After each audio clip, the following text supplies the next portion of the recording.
यहोवा अनुग्रहकारी और दयालु, विलम्ब से क्रोध करने वाला और अति करुणामय है।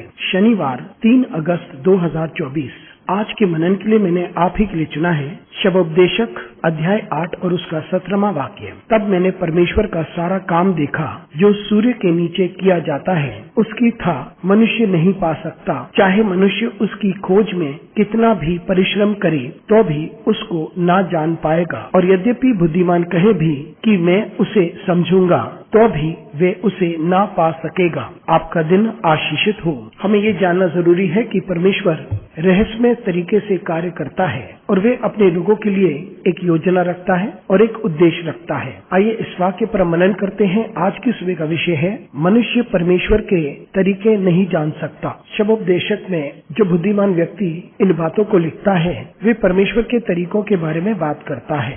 इससे पूर्व वाक्यों में वे बात करता है किस प्रकार से परमेश्वर के कार्य में भेद होता है, और धर्मी व्यक्तियों के साथ कभी ऐसा होता है कि उन्हें बुरे लोगों का प्रतिफल मिलता है और कभी बुरे लोगों को भले लोगों का प्रतिफल मिलता है। इसका अर्थ यह है कि जो भले काम भले व्यक्ति करते हैं उससे बुरे लोगों को भलाई मिलती है, और जो बुरे लोग हैं और वे बुरे काम करते हैं उनके लिए भलाई उत्पन्न होती है, और भले लोगों के साथ बुरा होता है। मनुष्य होने के नाते हम इन बातों को नहीं समझ पाते। बुरे लोग आशीषित क्यों होते हैं और भले लोगों को दंड क्यों भोगना पड़ता है? ये सवाल बहुत लोगों ने पूछा है। बहुत से भले लोग अपनी पूरी जिंदगी परेशान रहे और कुछ बुरे लोग पूरी जिंदगी आराम से रहे, और बुद्धिमान व्यक्ति इसको लेकर कहता है कि यह इतना बड़ा रहस्य है कि हम इसे नहीं समझ पाते। आप कितने ही भले हो, कितने ही बुद्धिमान हो, ये बड़ा कठिन है कि हम परमेश्वर की बातें समझ पाएं। मित्रों, हमें ये बात समझनी चाहिए कि परमेश्वर विभिन्न तरीकों से कार्य करता है